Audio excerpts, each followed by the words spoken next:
दोस्तों, रिश्तों को शर्मसार करने वाली घटना। एक कलयुगी बहन ने अपने ही भाई को प्रेम प्रसंग के चलते रास्ते से हटाया। वारी कलयुगी बहन हवस के लिए अपने सगे भाई को ही निपटा दिया।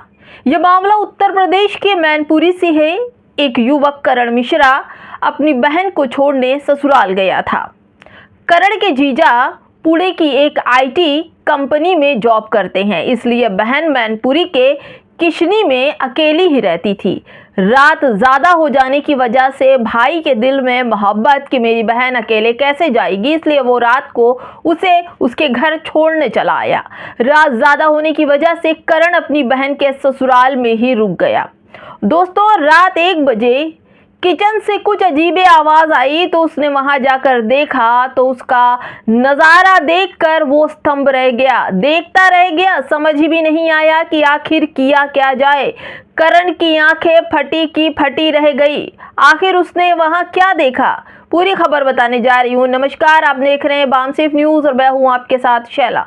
बहन पूजा अपने प्रेमी जितेंद्र ठाकुर के साथ बिना कपड़ों के थी। करण ने प्रेमी को किचन में पकड़ा और उससे हाथापाई शुरू कर दी। दोस्तों, बहन पूजा ने कहा कि जितेंद्र इसको गोली मार दो वरना यह पति को बता देगा। इतना सुनते ही जितेंद्र प्रेमी ने करण मिश्रा को गोली मार दी, जो आंखों को आर पार कर गई और ऑन द स्पॉट उसकी मौत हो गई। और ये सब कराने वाली उसकी कलयुगी बहन पूजा मिश्रा थी। दोस्तों, घटना को छुपाने के लिए दोनों ने बॉडी को जंगल में फेंक दिया एवं अगले दिन थाने जाकर वहां पर गुमशुदगी की खबर भी दर्ज कराई। दोस्तों, ये मामला ऐसा है जो प्रेम प्रसंग से जुड़कर कलयुग में होने वाले हर अवतारों को फेल करता है। दोस्तों, उत्तर प्रदेश मैनपुरी में 8 अप्रैल को हुई घटना में पूजा ने अपने प्रेमी जितेंद्र के साथ मिलकर भाई करण की बेरहमी से हत्या कर दी। इस पूरे मामले में दोनों को गिरफ्तार तो कर लिया गया दोस्तों, लेकिन हत्या के बाद बहन खुद गुमशुदगी की रिपोर्ट दर्ज कराने थाने पहुंची थी ताकि वो अपने प्रेमी जितेंद्र को बचा सके। इस पूरे मामले का खुलासा तब हुआ जब पूजा का बेटा अपना ही उसका गवाहदार बन गया। उसके बाद घटना का खुलासा हुआ। गिरफ्तारी के बाद पूजा ने सफाई देते हुए कहा कि वो दोनों का झगड़ा सुलझाने में लगी थी और उसका प्रेमी दवाई देने आया था। दरअसल मामला ये है कि पूजा मिश्रा अपने पति के घर रहती थी। पति आईटी इंजीनियर है, वो बाहर रहता है। अकेले रहने की वजह से वो अपने मायके गई थी। मायके में देर हो गई तो भाई उन्हें छोड़ने के लिए उसके ससुराल आया। करण मिश्रा यानी कि जाति की अगर बात की जाए तो ये लोग मिश्रा जाति से हैं, दुबे जाति के हैं। और इसके साथ भाई उनको छोड़ने के लिए आया। रात ज़्यादा होने की वजह से करण वहीं ठहर गया, लेकिन रात के 1 बजे ही कुछ अजीब घटना उसको सुनाई पड़ी। कुछ किचन में खड़खुड़ हुआ। वो उसे देखने चोर या किसी और जानवर के घुसे होने की तलाश में गया होगा। उसने वहां देखा तो उसकी आंखें फटी की फटी रह गई। उसकी आंखों ने जो देखा शायद ही किसी के बिलीव करने लायक हो। कोई भाई इतना बर्दाश्त कर पाता हो। पति के ना रहते हुए बहन के गुलछर्रे उड़ रहे थे। फिर क्या था, भाई ने मना किया, उसको मारा होगा, पीटा होगा, खींचा होगा, घसोटा होगा। इतने में बहन को लगा कि ये मेरे पति को बता देगा, पति से मिलने वाली रकम और पति के मिलने वाला घर उससे छिन जाएगा। इसलिए अपने प्रेमी जितेंद्र ठाकुर से कहा कि इसे गोली मार दो, जैसा कि पूजा के बेटे ने बताया पुलिस वालों को। जितेंद्र ने पुलिस को भी पकड़े गए हैं, गिरफ्तार हुई है। जितेंद्र ने पिस्टल निकाली और करण मिश्रा के चेहरे पर वार कर दिया। इतने में गोली लगती है और उसकी आंखें छटक कर बाहर निकल जाती है और वहीं के वहीं करण ढेर हो जाता है। दोस्तों, अपने नाकामी को, अपने इस बुरे कर्म को छुपाने के लिए भाई और उसका प्रेमी दोनों मिलकर करण की लाश को जंगल में छिपा देते हैं और फिर शुरू होता है मक्कारी का वो दौर जो सुबह गुमशुदगी की रिपोर्ट लिखवाई जाती है। मामला तो तब संज्ञान में आया जब खुद पूजा का बेटा गवाही दिया। उसके बाद पूजा का कहना है कि जो जितेंद्र है वो उसकी किडनी की दवाई देने आता। दोस्तों, आप सोचिए, कोई डॉक्टर था क्या वो जो किडनी की दवाई देने आता था। दोस्तों, 1 बजे रात में कौन सा इलाज किचन के अंदर होता है।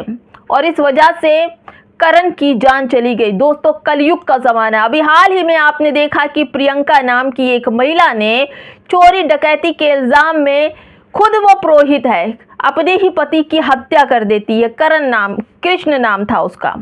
दोस्तों, वो मक्कारी करती है, ससुराल वालों को गुमराह करती है कि मेरे पति को डाकुओं ने मार दिया, सारा जेवर ले गए, मेरे हाथ पैर बांध दिए। उसकी इस घटना और इस मक्कारी को लोग सच मान लेते हैं, लेकिन जब मामला खुलता है, पुलिस वाले पूछताछ करते हैं और जब शिनाख्त होती है तो मामला मक्कारी प्रेम प्रसंग का है। क्योंकि ये महिला प्रियंका बार बार अपने पति से कहती थी, तू काला है, तू मेरे लायक नहीं है। 11 साल शादी के होने के बाद भी प्रियंका लगातार उसको परेशान करती थी, उसको मानसिक प्रताड़ना देती थी और अंत में अपने प्रेमी के द्वारा उसे मरवा ही दिया। दोस्तों, यही मामला यहाँ भी था, जहाँ पर अपने भाई को पूजा ने मरवा दिया। दोस्तों, कलयुग चल रहा है। लोगों के दिल में न कानून का डर है, न ही धर्म का डर है। लोग कहते हैं कि पुरोहित, दूबे, ठाकुर, ये लोग सनातन धर्म से आते हैं और ऐसे लोग जिनको समझ में आता है कि धर्म क्या है, पाप पुण्य क्या है, लेकिन इन लोगों को न तो धर्म की फिक्र है, न संविधान की फिक्र है और न ही कानून की फिक्र है और न ही खुद के रिश्ते की फिक्र है। दोस्तों, आखिर इंसान जानवर में तब्दील क्यों हो रहा है? जानते हैं? वजह है जहर, नफरत, ये सब फैलाना। दूसरों को जो फजीयत देते हैं, नसीहत देते हैं, उनके ही घर में फजीयत का दौर शुरू हो गया। यही नहीं दोस्तों, अभी एक और घटना मैं आपको बताती हूँ। मेरठ में सेंट्रल हॉल को तोड़ा जा रहा है, जिसमें न जाने कितने हिंदुओं के घर, दुकान बुलडोजर से तोड़ दिए गए। उनमें से कुछ मुसलमानों के घर और दुकान बचे रह गए। लेकिन जिनके घर तोड़े जा रहे हैं, उनको इस बात की फिक्र नहीं है कि हिंदुओं के घर तोड़े जा रहे हैं। उनको इस बात की परेशानी है कि मुसलमानों के दुकान और घर क्यों नहीं तोड़े जा रहे। ऐसे कई वीडियो सोशल मीडिया पर है। यानी कि एक कहावत है कि जो सौतन है उसका पति मर जाए, चाहे वो खुद विधवा हो जाए। मामला तो यही है दोस्तों, यही सब कुछ तो चल रहा है देश के अंदर। कानून नाम का डर नहीं है, नफरत के सहारे लोग अपने ही रिश्तों को शर्मसार कर रहे हैं, अपनी ही बातों से एक दूसरे का डर खत्म कर रहे हैं। फिलहाल दोस्तों, इस वीडियो में क्या कहेंगे कि एक कलयुगी बहन ने अपने भाई की, प्रेमी के लिए हत्या कर दी और फिर वही शुरू हुआ जिसका डर था, मक्कारी का दौर, झूठ बोलना। अगर बेटे ने गवाही ना दी होती तो आज जितेंद्र और पूजा ठाकुर सलाखों के पीछे नहीं होते। फिलहाल दोस्तों, इस वीडियो में इतना ही। नमस्कार।